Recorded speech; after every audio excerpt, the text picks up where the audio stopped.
Because He made us, we owe Him everything He wants from us. We owe it to Him because we're so helpless, we're going to return to Him. So helpless. You know, the wealthiest of all has to return to Allah, has died and will die. The most handsome, the most amazing, the most intelligent, they're gone. Or they're going to go, subhanallah.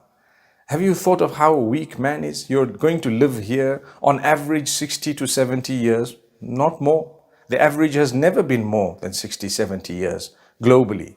So you've come onto this earth. Really, do you really think that, a man as sophisticated as he is would just come onto this earth for a few years and then disappear into thin air, leaving behind loved ones, leaving behind every belonging of yours, whatever you enjoyed, everything that was there, and you saw yourself grow from weakness to strength, and then from strength back to weakness. You saw it happen.